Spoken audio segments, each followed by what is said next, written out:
নমস্কার দর্শক বন্ধুরা। আপনি কি পশ্চিমবঙ্গের বাসিন্দা এবং নিজের মাথার ওপর একটি পাকা ছাদের স্বপ্ন দেখছেন? আবাস যোজনা বা বাংলার বাড়ি প্রকল্প নিয়ে রাজ্য জুড়ে এখন তোলপাড় শুরু হয়েছে।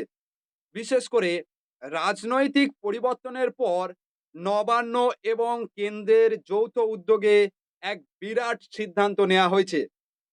আপনার জমা দেয়া আবেদনপত্রটি কি বাতিল হয়ে যাবে? নাকি আপনিও পাবেন বাড়ি তৈরির টাকা? ৩০ লক্ষ আবেদনের ডবল যাচাই নিয়ে প্রশাসন কি নিয়ম জারি করেছে? আজকের এই ভিডিওতে প্রতিটি পয়েন্ট সহজ ও স্পষ্টভাবে বিশ্লেষণ করা হবে। একটি ভুল সিদ্ধান্তের জন্য যাতে সুযোগ হাতছাড়া না হয়, তাই ভিডিওটি শেষ পর্যন্ত মনোযোগ দিয়ে দেখতে থাকুন। মূল প্রসঙ্গে আসা যাক। কেন শুরু হলো এই বিশাল ৩০ লক্ষ আবেদনের ডবল চেকিং বা ডবল যাচাই? অতীতে আবাস প্রকল্প নিয়ে একাধিক অনিয়ম ও দুর্নীতির গুরুতর অভিযোগ উঠেছিল। বহু অযোগ্য বা পাকা বাড়ির মালিকরা টাকা পেয়ে গেলেও প্রকৃত গৃহহীন মানুষেরা বঞ্চিত থেকে গিয়েছিলেন।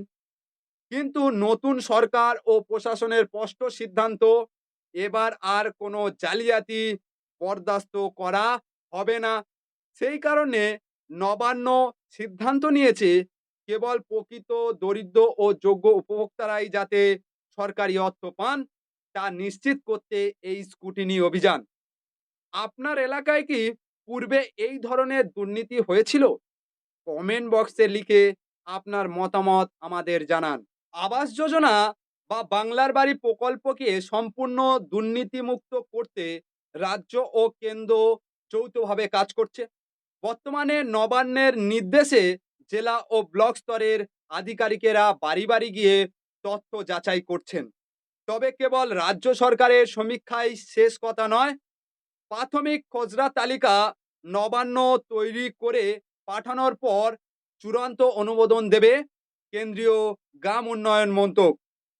আপনার দেয়া আধার নম্বর, জমির তথ্য এবং স্যাটেলাইট ইমেজের সাথে ভূতাত্ত্বিক অবস্থান পুরোপুরি মিলিয়ে দেখা হবে। আপনার এলাকায় কি ইতিমধ্যে সরকারি টিম সমীক্ষার জন্য এসেছে?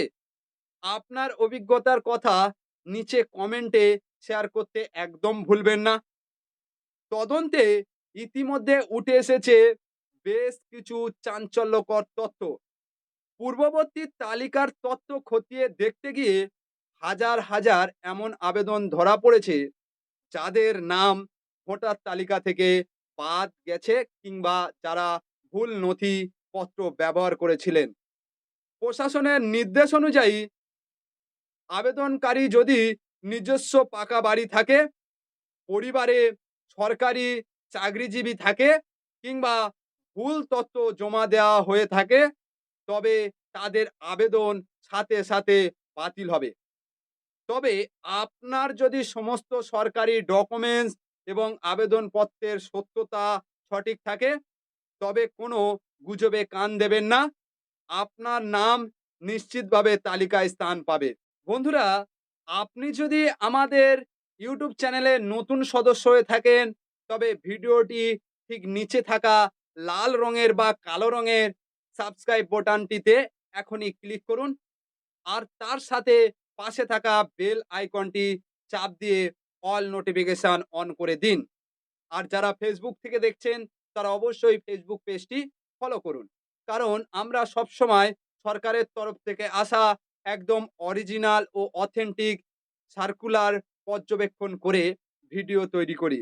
সাবস্ক্রাইব করে যুক্ত থাকলে পরবর্তী ভিডিওর নোটিফিকেশন সবার আগে আপনার ফোনের স্ক্রিনে ভেসে উঠবে। আর আপনাকে কোনো ভুল তথ্যের শিকার হতে হবে না। অনেকেই প্রশ্ন করেছেন যে নিজের নাম তালিকায় আছে কিনা তা কিভাবে পরীক্ষা করবেন? এর জন্য আপনার নিকটস্থ গ্রাম পঞ্চায়েত বা বিডিও অফিসে গিয়ে প্রকাশিত নতুন তালিকাটি দেখুন, অথবা সরকারি পোর্টালে নিজের রেজিস্টার আইডি দিয়ে সার্চ করুন। কোনো তথ্য সংশোধন করতে হলে পঞ্চায়েত দপ্তরে গিয়ে দ্রুত প্রয়োজনীয় নথি জমা দিয়ে আপডেট করিয়ে নিন।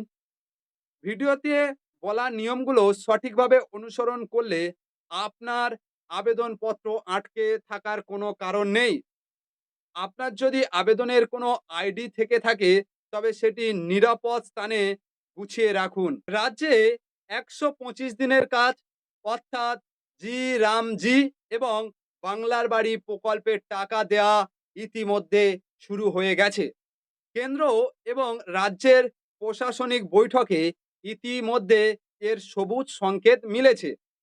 সরকারের প্রতিটি পদক্ষেপে সাধারণ মানুষের উন্নয়ন মূল লক্ষ্য। আপনি পরবর্তী ভিডিওতে অন্য কোন সরকারি প্রজেক্ট বা ভাতা সংক্রান্ত বিস্তারিত আলোচনা দেখতে চান তা নিচে কমেন্ট বক্সে আমাদের অবশ্যই লিখে জানান। আপনাদের মতামত অনুযায়ী অনুসন্ধান করে নিখুঁত ভিডিও নিয়ে আসাই আমাদের চ্যানেলের মূল কাজ। আশা করি আজকের এই বিশেষ প্রতিবেদনটি আপনার মনের সমস্ত সংশয় দূর করতে পেরেছে এবং আপনার উপকারে এসেছে। নিজের নথিপত্র সবসময় আপডেট রাখুন, সৎ থাকুন এবং সরকারের সঠিক সুযোগ সুবিধা গ্রহণ করুন। পুরো ভিডিওটি শেষ পর্যন্ত মনোযোগ সহকারে দেখার জন্য আপনাকে অসংখ্য অসংখ্য ধন্যবাদ, শুভকামনা। সকলে ভালো থাকবেন, সুস্থ থাকবেন। আবার দেখা হবে পরবর্তী কোনো গুরুত্বপূর্ণ আপডেটের সাথে।